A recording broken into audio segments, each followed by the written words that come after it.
Buenas, mi nombre es Alejandra Núñez y voy a hablar de géneros informativos. Comenzaré hablando con la entrevista.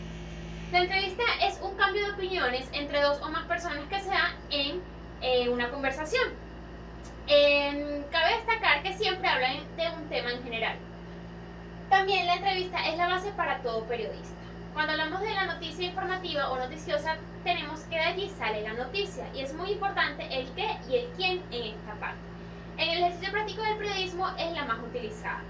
La entrevista de opinión es aquella donde el periodista se encarga que el interlocutor interfiera para saber su criterio acerca de algo, cuál es su juicio y así dárselo a conocer a las demás personas. Cuando hablamos de entrevista de semblanza, es aquella que, por decirlo así, desnuda al hombre para saber las personalidades, características, de ejemplo, de un actor o algo parecido que no lo conocemos, o sea, busca lo desconocido. Cuando hablamos de entrevista propiamente dicha, es más que todo el diálogo. Se denomina que es puro diálogo, ya que el entrevistado y el periodista hacen una pregunta, luego el otro hace una pregunta y ambas contestan en una serie de preguntas y respuestas. Los pasos para realizar una entrevista. Los pasos son los siguientes. Primero es estructurar un cuestionario, para así, luego de investigar, indagar, saber acerca de la persona que vamos a entrevistar, poder tener un conocimiento previo a la entrevista y no perder el enfoque en sí mismo en el momento de realizarla. Luego tendríamos la realización de la entrevista, que aplicaríamos los pasos número 1. Luego la selección. Generalmente un periodista, cuando hace una entrevista, luego mira qué es lo que él quiere, qué contenido quiere que salga a los medios de comunicación. Luego, por último, tendríamos la entrevista, que es aquí donde se ve de forma más orgánica, con mayor comprensión y mayor lógica, que es lo que se quiere. Cuando hablamos de la entrevista periodística, ella se distingue por 3 factores fundamentales.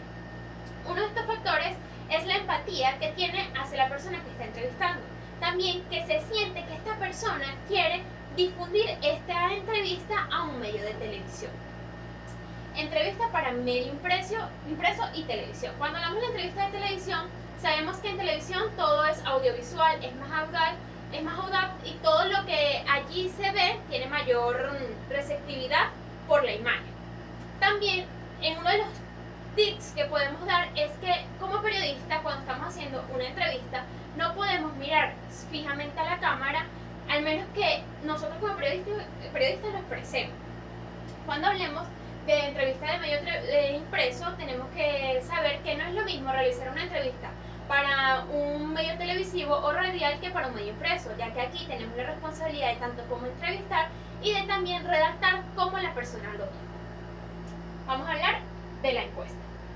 La encuesta es uno de los géneros periodísticos más importantes, debido a que podemos saber los problemas de una población a través de ella. Aquí también entra la entrevista, por la manera, su método indagatorio, que ellos buscan testimonios, opiniones, criterios acerca de un tema en específico.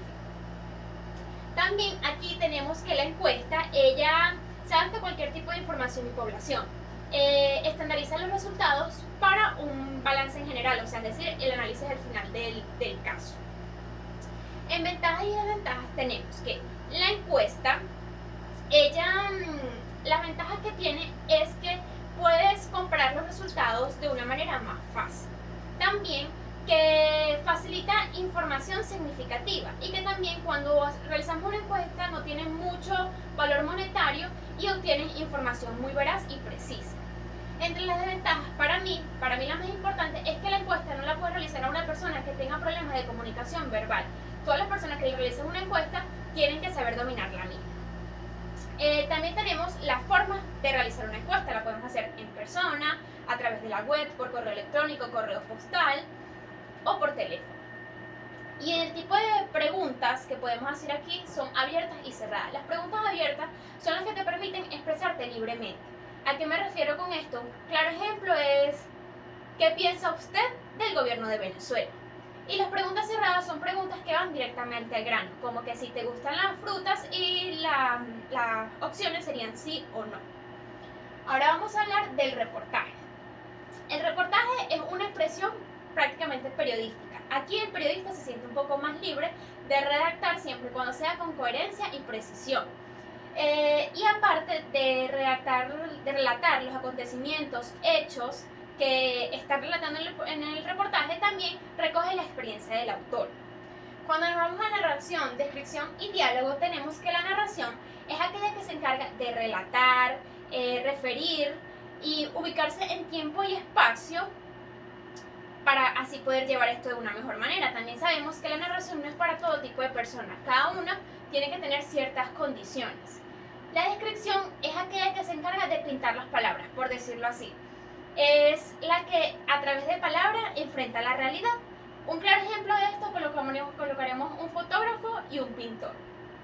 Y el diálogo sabemos que no es más que una conversación entre dos o más personas que alternativamente dan su punto de vista acerca de sus emociones o entre otras cosas. El sidebar es una columna lateral que puede ir al lado izquierdo o al lado derecho, donde ya tiene que tener mucha creatividad para que el lector capte su atención e inmediatamente ahí podemos colocar un dato de interés, un dato curioso, entre otras cosas. Normalmente ellas vienen en color o con imágenes para así tener más receptividad, se podría decir. Cuando hablamos del reportaje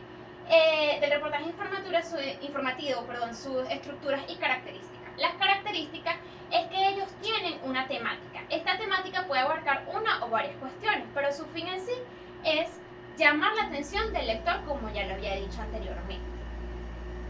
También tienen que ellos se basan en testimonios, en imágenes, en videos, en diagramas, entre otros. Y en su estructura tenemos que ellos tienen un titular que es muy parecido al de la noticia, donde este titular, vuelvo y lo repito, tiene que llamar la atención de las personas para que nada más con el titular ya sepan más o menos cómo se va a desenvolver el reportaje.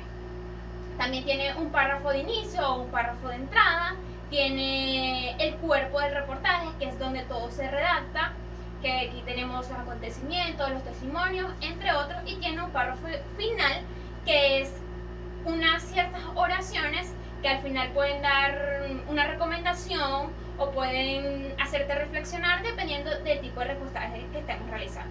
Esta fue toda mi explicación, espero que les haya gustado.